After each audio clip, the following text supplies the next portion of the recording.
It's impossible to predict the time when confidence will be lost, but it can come quickly. Resorting to buying other paper currencies will not be of much help. When the dollar crashes, most likely the purchasing power of all currencies, since all currencies hold dollars as a reserve, will go down as well. This means that dollars and other currencies will go into buying consumer items, precious metals, and other physical properties. Consumer prices will soar, as well as interest rates.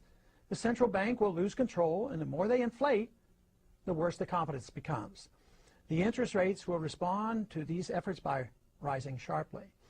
If the Fed tries to reverse the run on the dollar, interest rates will also soar, and the pain on the American citizens will be of such proportion that political chaos will result. Either scenario leads to political and social chaos, the third event, and the most dangerous. With no ability of the federal government to fund its commitments, international or domestic, major changes will occur in our system. The social unrest will elicit cries for government to exert unusual force to head off a complete breakdown of law and order. The ultimate trap will be set for a system of government claiming to protect a free society. If more power and police authority are not given to the federal government, it will be argued that only anarchy will result. If more government policing power is given, it will mean a lethal threat to civil liberties. Already, we have permitted the notion that a single person, the Attorney General or the President, can decide who is an enemy combatant, thus denying that individual the right of habeas corpus, permitting indefinite detentions without charges made. This attitude towards civil liberties has changed significantly since the fear built around 9/11.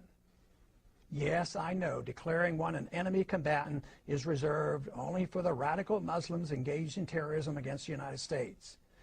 To be reassured by this reasoning is quite dangerous and naive. Logic should not lead us to equate suspects with terrorists and include American citizens, and yet this has already been set by precedent. Under difficult circumstances, our political leaders will not be hesitant to use these powers to maintain order. Tragically, the people may even demand it. We are rapidly moving toward a dangerous time in our history. Society as we know it is vulnerable to political and social unrest. This impending crisis comes as a consequence of our flawed foreign and domestic economic policies, a silly notion about money, ignorance about central banking, and ignoring the onerous power and mischief of out-of-control intelligence agencies. Our unsustainable welfare state and a willingness to sacrifice privacy and civil liberties in an attempt to achieve safety and security from an inept government. Dangerous times indeed.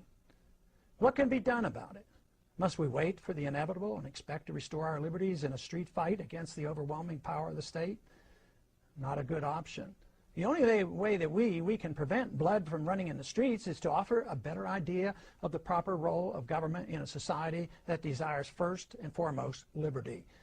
And that is impossible without a firm commitment by our thought leaders to the ideas of freedom, the source of all creative energy and prosperity. An all-powerful state is the threat to that ideal.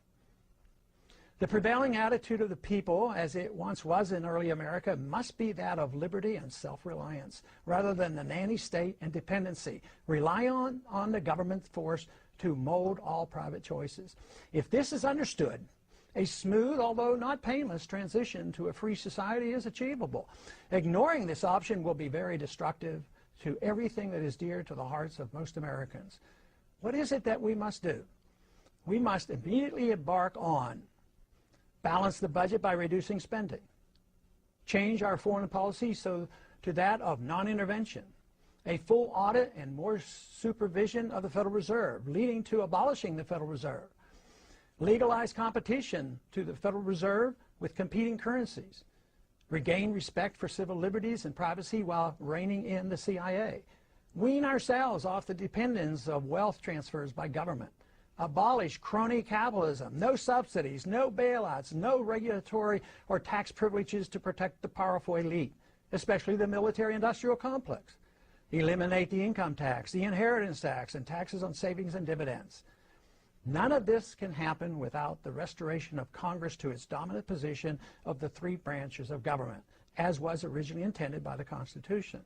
The executive and the judicial must be reined in, and Congress must assert its prerogatives over all legislation curtailing all unconstitutional agendae through budgetary controls. Signs abound that angry Americans are now more ready than ever before for a change in direction that is indeed real.